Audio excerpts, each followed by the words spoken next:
ముందుగా అందరికీ నమస్కారం. అలాగే వినాయక చవితి శుభాకాంక్షలు. మరి మన గణపయ్యకి ఆ రూపం ఎలా వచ్చిందంటారు? ఆ రూపం వెనుక గల కారణం ఏమై ఉంటుందని మీరు అనుకుంటున్నారు? మరి ఆ కారణం ఏంటి? ఆ రూపం వెనుకున్న కథ ఏంటో తెలుసుకుందామా? అయితే పురాణాలు చూసుకున్నట్లయితే హిమవంతుని కుమార్తె పార్వతీదేవి. అయితే పరమశివునికి లోక కళ్యాణికై ఎప్పుడూ కూడా ఘోర తపస్సులో నిమగ్నమై ఉంటారు. పార్వతీదేవి కోసం సమయం కేటాయించడానికి అసలు సమయం కుదిరేది కాదు.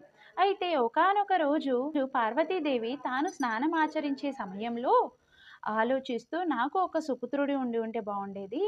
అలాగే నా ప్రతి విషయంలో కూడా తోడుండేవాడు అని చెప్పేసి ఆలోచిస్తూ తాను స్నానం ఆచరించే సమయంలో సున్నెపిండితో అదే ధ్యాసలో ఉండి ఒక అందమైన బొమ్మ రూపాన్ని ఆవిష్కరిస్తుంది. ఆ బొమ్మని చూసి తాను ఆ బొమ్మకి ప్రాణం పోస్తుంది.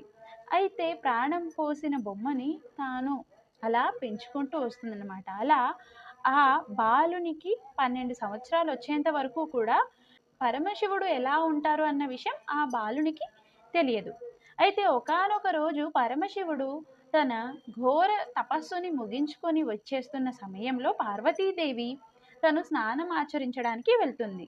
అయితే ఆ బాలునికి చెప్పి వెళ్తుంది ఏమనగా, నేను స్నానానికి వెళ్తున్నాను. సో గృహము లోపల ఎవరు కూడా వచ్చినా కూడా రావడానికి వీల్లేదు. నేను వచ్చేంత వరకు కూడా వాళ్ళని బయటే ఉంచాలి అని చెప్పేసి బాలునికి నాకు కాపలగా ఉండమని చెప్పేసి వెళ్ళిపోతుంది. అయితే ఘోర తపస్సుని ముగించుకొని వచ్చిన పరమశివుడు గృహానికి వెళ్ళి పార్వతీదేవిని కలిసి మాట్లాడుకుందాం అన్నట్టుగా ఉండే. అయితే అక్కడ గృహద్వారం ముందు బాలుడు కాపలాగా ఉంటాడు. అది చూసిన పరమశివుడు లోపలికి వెళ్ళడానికి ప్రయత్నించగా బాలుడు ఉండి లోపలికి వెళ్ళడానికి వీల్లేదు. అమ్మ స్నానం ఆచరిస్తుంది. స్నానం అయిపోయిన తర్వాత అమ్మ వచ్చేంత వరకు మీరు వేచి ఉండాలి అని చెప్పేసి ఆ బాలుడు చెప్తాడు.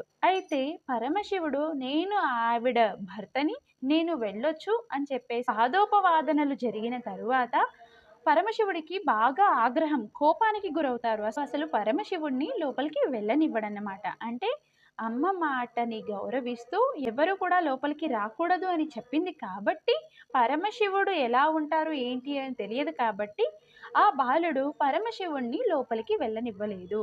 అయితే పరమశివుడు చాలా ఆగ్రహానికి, కోపానికి వచ్చి నన్నే లోపలికి వెళ్ళనివ్వవా అని చెప్పేసి తన దగ్గర ఉన్న త్రిశూలంతో ఆ బాలుని యొక్క కంఠాన్ని ఖండిస్తాడు. ఇక అమ్మ అన్న శబ్దానికి లోపల నుంచి పార్వతీదేవి హడావిడిగా భయంతో ఎక్కడి నుంచి వచ్చింది ఆ శబ్దం, ఏమైంది అనుకుంటూ పరిగెత్తుకుంటూ వస్తుంది. పక్కన పడి ఉన్న బాలుని యొక్క కంఠాన్ని చూసి పార్వతీదేవి ఉగ్ర రూపానికి వస్తుంది. మీరు నా బాలునికి ప్రాణం పోస్తారా లేదా సృష్టి నాశనాన్ని చూస్తారా అని చెప్పేసి ఉగ్ర రూపానికి వస్తుంది పార్వతీదేవి. అయితే అప్పుడు దేవతలందరూ కూడా ప్రార్థించి ఉత్తర దిశలో ఉన్న జీవి యొక్క మొహాన్ని తీసుకొస్తే ఆ మొహాన్ని మనం బాలుడికి అమర్చుదాం అని చెప్పేసి ఉత్తర దిశను పంపిస్తారు. అయితే ఉత్తర దిశాన గజాసురుడు పడుకొని ఉంటాడు.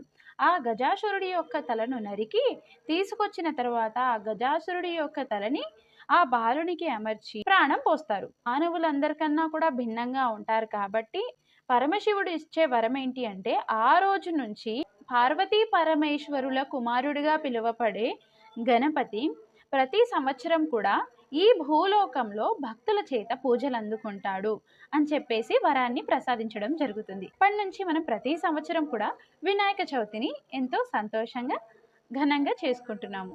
మీ అందరికీ గణపతికి ఆ రూపం రావడానికి గల కారణం తెలిసింది కదా. ఇంకెందుకు ఆలస్యం, మన ఛానల్ని సబ్స్క్రైబ్ చేయండి. ఈ విషయం తెలియని వాళ్ళకి షేర్ చేయండి. And thanks for the watching the video.